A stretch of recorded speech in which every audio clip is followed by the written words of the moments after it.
Today on Thrive Loud with Lou Diamond. You have to understand it doesn't take two people to change the way a conversation goes. It only takes one. If you want to get a different reaction, change your action. A third of the people love you, a third don't care about you, and a third hate you. So you concentrate on the third that love you and you go for it. I think the greatest Achilles heel for leaders is they don't give themselves time to think. So my journey is one of those, there are a lot of detours. There's a lot of going off on the side roads.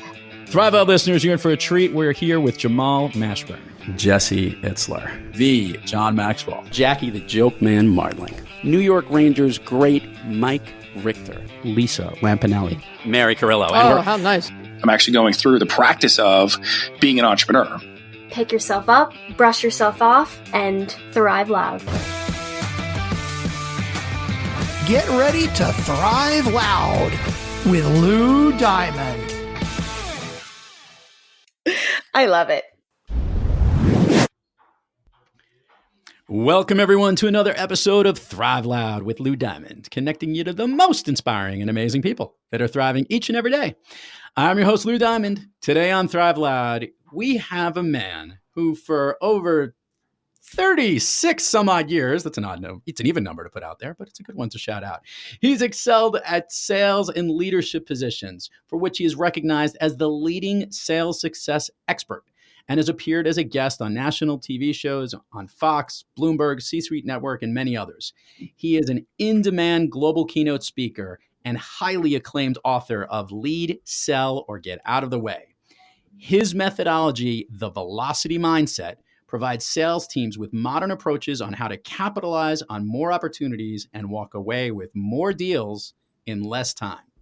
When you seek solutions to remove barriers, position your products more powerfully, and achieve bigger results in less time, this man will enthusiastically motivate and train your organization to achieve and exceed those goals.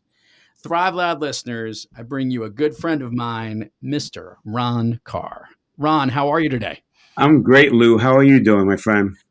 I am doing spectacular, and I am excited because you and I get to talk shop here, and we get to talk about the power of helping to motivate and move sales teams, which is one of my favorite people to connect with. Yeah. And no one, I will say this, giving you the bowing down as someone who's got this down in a way so respected in the industry, but also has a really clear message. And I want to start off this conversation because over these years, you've developed many ways of helping salespeople. But of late, this keen methodology of this velocity mindset, share with our listeners how this became the focus of what you've been communicating with your clients. And I think that'll be a good starting point for our conversation. Well, thank you, Lou. Actually, talking about velocity, I found out when I was doing my last sizzle reel, wasn't something new to me because they pointed it out. I've been talking about it all these years. Yeah. So it's really been part of me, but someone helped me, define it as that, which is getting a lot of attention in the marketplace. So basically what the velocity mindset is, if you look at a manufacturer and they buy a big, expensive machine, if they put 10 units through it, it's going to cost them X. They amortize. If they put 100 units, they increase profit. If we look at ourselves as a machine, how much can we put through our own machine to increase productivity? How can we reduce the sales cycle? How could we have better conversations with our customers that's going to lead to a close faster, but lead to a close at the value we want, and even get a bigger piece of the customer's business? So that's what the velocity mindset is dedicated to helping people do. So I want to get your opinion on something because we have a very interesting business cycle today. I've recently heard a CEO talking to his sales organization at a pretty large technology company. And what used to be a 1 year or 2 year or even a 5-year plan of an organization seems completely unrealistic because 5 years seems so far away from the way the speed of business works. How does the velocity mindset help salespeople today with the increased speed of business that takes place and maybe even the undue pressures that might be put on sales professionals to have to deliver so quickly? Well, yeah, let's talk at the latter first. The undue pressure is definitely there. I mean, you do a good year. What's your manager going to do for you next year? Increase your quota, right? Right. And you're sitting there saying, but I didn't have a chance to breathe last year. How am I going to do that this year? So one of the things we have to keep looking at as we continue to grow, no matter what position you're in, is what are we using as a process and how can we make it a little bit better? So the thing that I've zeroed in for salespeople is having better conversations with their customers. Because all too often they're being impeded in the closing process because they're not having the right conversation. They're commoditizing themselves. They're not gaining urgency with the customer, and they're not moving that sales process forward. Ron, would you say you are seeing one problem more than others as it relates to challenges that sales teams are facing today? Well, in this day and age of all the technology and all that and all the gatekeepers, because the gatekeepers is no longer just a secretary, it's actually voicemail, email, and all that. How do we get people to call us back? Yeah. How do we get people's attention? And when we're in front of them, how do I do a better job of getting their attention so they understand my value? That's the biggest issue. And to your point, by the way, I happen to love your sizzle reel and your marketing message, by the way. I Thank you. We had chatted earlier. It's really on point and it gets to the heart of the matter. When you think about the way that the most effective message that you've been delivering, I always say this to people who are great speakers like yourself, of late, when you present, right, what's the thing that you're sharing that gets that almost aha moment in the audience where you actually see people kind of react, whether it's sales organizations, other companies, that thing that you're delivering today that's like, oh yeah, he's got it. He's totally right on that particular point. What's that point that's standing out for you of late? Well, there's probably 2 or 3 points, but the first point is that, and if you look at my last book, Lead, Seller, Get Out of the Way, there's a reason why we titled it that way. When I started selling copiers in the early 80s, there was no internet. People didn't know about the product. So we were trained in sales training to do demonstrations and memorize a script. That doesn't work today. By the time people come in and call you, they probably saw about your products and services on the website. So if all you're doing is leading with features, that's the how, you're not going to get their attention. You have to lead with outcomes.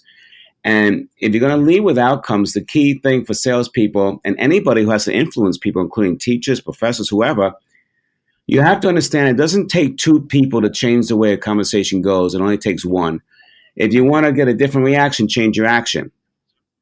So the first thing salespeople have to understand is that first and foremost, they're not a salesperson, they're a leader.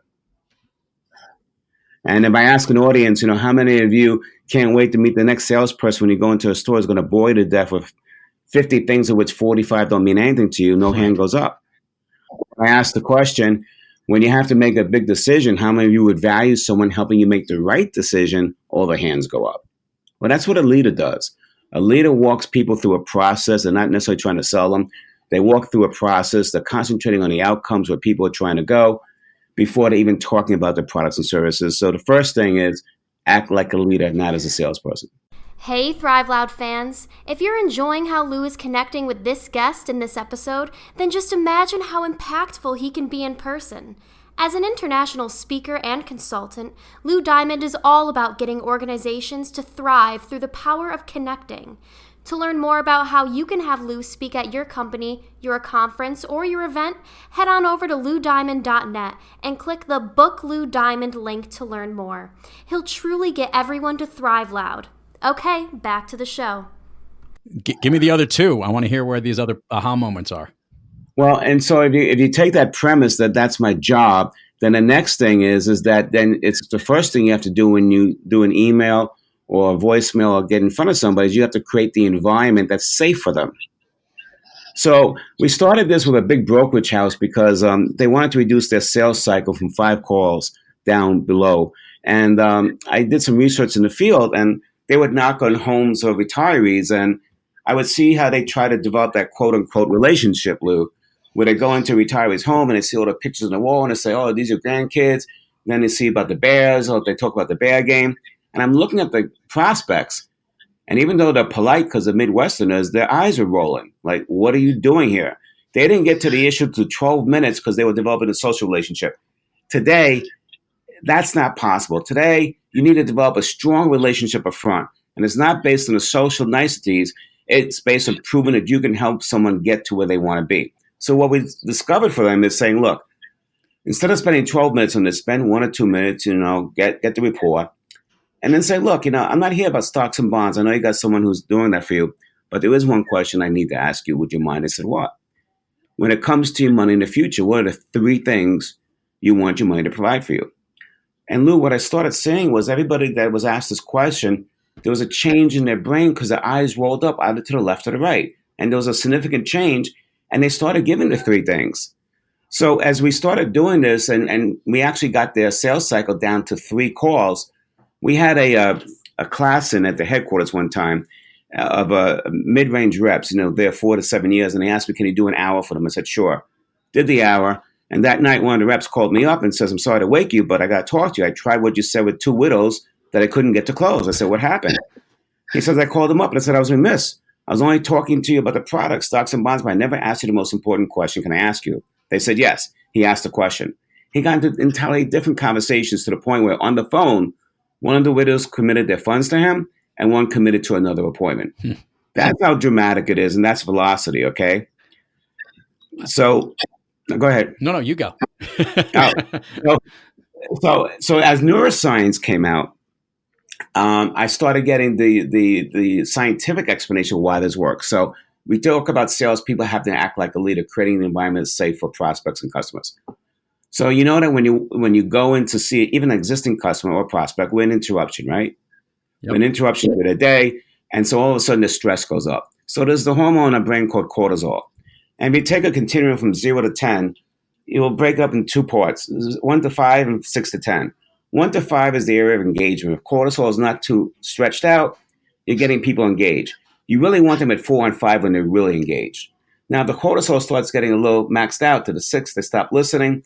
10, they check out physically or emotionally, you lost them. So the first thing you're doing, if you go in and ask a question a lot of salespeople do is say, well, who do you currently use? What do you think is going to happen to the cortisol? Gonna, at this particular point, raise, I guess, at that particular level. Yeah. Why do I have to educate you? I mean, what is this? What's the value to me, right? If you start talking about features that are no interest to them, it goes up. So the wall is up. Well, what we found out was when we asked, what are the 3 things you're looking to achieve? And the eyes rolled up. That's when there was a change. That's when the cortisol started coming down, and they started giving people answers. They'd say, well, tuition for my children, my retirement, and living a lifestyle that I want. Well, now the second hormone is oxytocin. Oxytocin is a hormone of trust. Do you think anybody would have given me those 3 answers if they didn't start trusting me? No way. So the first thing as a leader is we have to create an environment where we're asking questions that is going to get that cortisol in the maximum level so people want to engage. And we're asking questions which now releases the oxytocin where they start trusting us. And when we go from a self-focus, which is about me talking about myself, my products, my needs, to asking where you're trying to go, that's when you shift it in their brain. And that's when the oxytocin starts releasing the information for you. And that's when dopamine they start feeling good about it, and they start thinking, hey, this may be good for me. I need to participate in this conversation. It's a great summary, by the way, of chemically what we're doing when we connect with someone and we're really trying to address their specific needs. I love that. I wanted to ask, I guess and that's a great aha moment. I imagine your audiences are all like, oh my God, I love this. So well, we actually do it through a transformational role play on stage. Let's hear. What kind of things are you doing? I'll pick 2 people from the audience, no matter how big the audience is. Big audiences, you got the big mag screen so they can see the reaction. And I'll say one person be the customer, one person be the salesperson. Start, go. And they'll start, and after 20 seconds, I'll stop, and I'll say to everybody, I want you to think about how much engagement is here. And I'll ask I'll do the cortisol, and the slide that comes up explains the cortisol. I'll ask the person playing the customer, where was your cortisol? And a lot of say 1, not really engaged, or 6, 7, or 8. So great. I'll take the salesperson aside, and I'll ask him to just ask one different question, the kind of question I just gave you. And they'll do it, we replay it, and then I just ask the audience and the people on stage, what's changed? You tell me. And it's like, oh my God, it's giving information. Oh my God, he feels better, blah, blah, blah. And then I'll do it again where I'll have, if it's a big audience, I'll have the customer facing a camera, or a small audience, I'll have them face forward and say to everybody, look at the person's reaction. And I'll tell the person, don't get upset, just be natural. and I'll have the person say the question again so they can actually see their eyes roll up. I like that. That's great. And you get to see that upward movement to the left if they're thinking, or to the right. That's great. And and it's perfect because now people know that the effect of those questions that you're asking is actually triggering that interest. And that's just awesome. I was going to ask this question, and I think you've kind of answered it. We have such a widespread range of age or generations of those in sales forces today. And obviously, some, going back to our earlier part of the conversation, some that actually were just more used to speaking on the phone and actually communicating that way, and others that were used to nobody ever picking up the phone and communicating electronically or via text or message or email. Have you found that one type of generation or an older person might be harder to mold into this new way of thinking of velocity training, or is it a universal thing that everyone can kind of understand and accept better? I guess I'm trying to see if you see a difference based on the generations. If you can, I'd like to break that into two questions because you hit on two important points. Okay, well, the velocity is the same for anybody because everybody's trying to do more and less, and they want to be able to increase their productivity. Okay, what's changed in the different generations is why they want to do it. Right. So a baby boomer like me, someone who wants to get their life in order and have whatever they want, which is making an impact, to get the money in order, whatever. That's what they're facing. The millennials today are not so much into that. They're into servicing, and they're also into the experience, and they're willing to walk out if the experience is not good.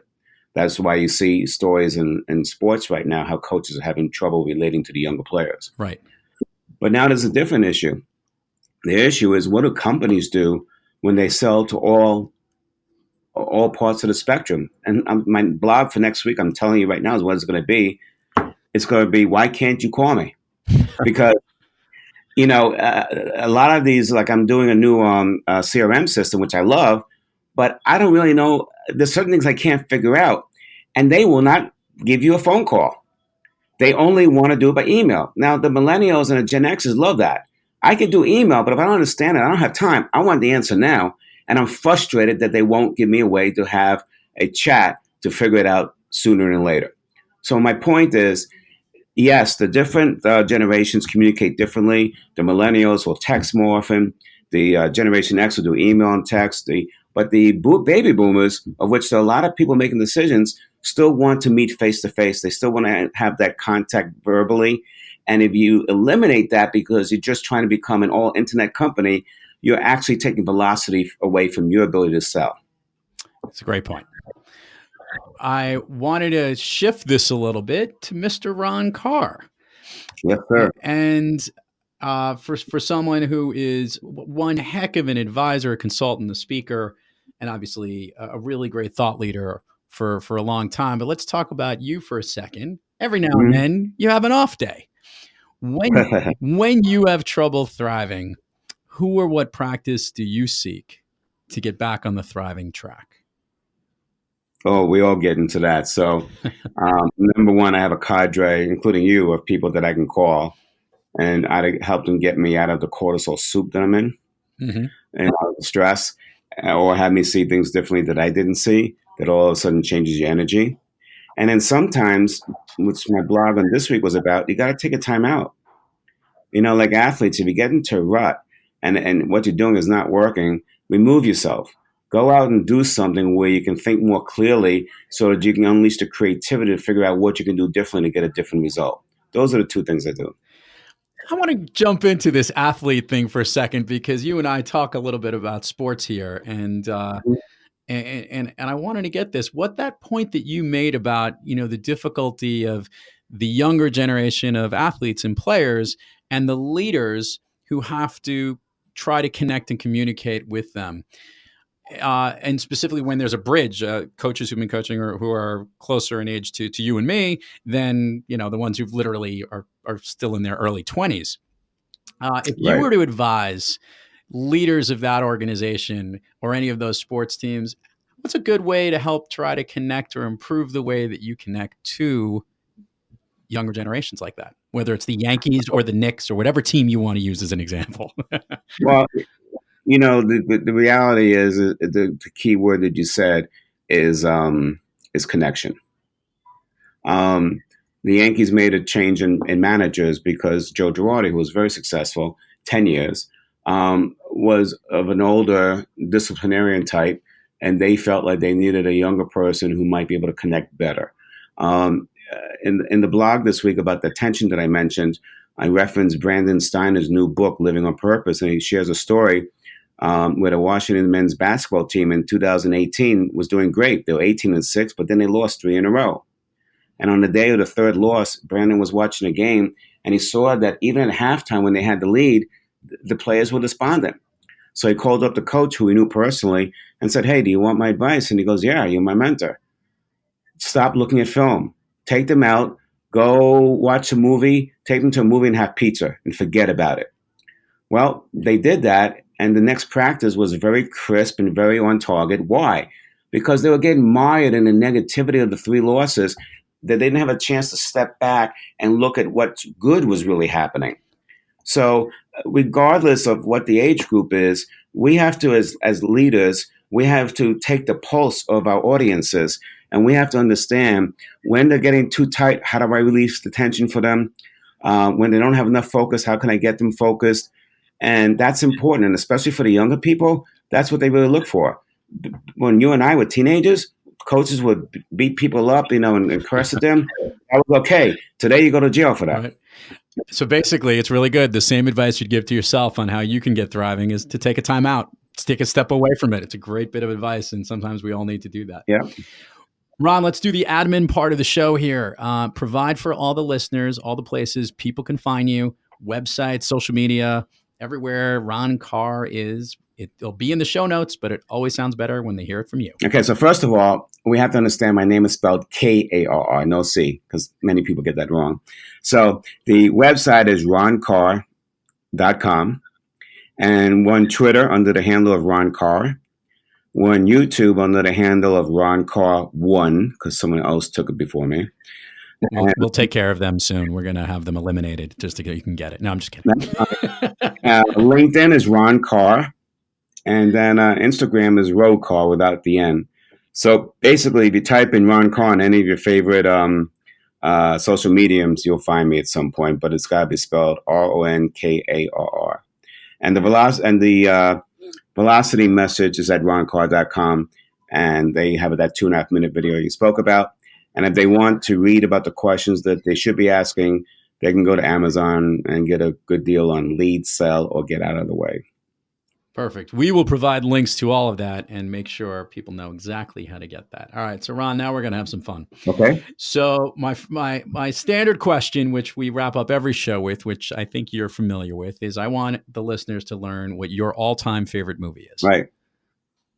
Go with that first. What is your all-time favorite movie? A Beautiful Mind.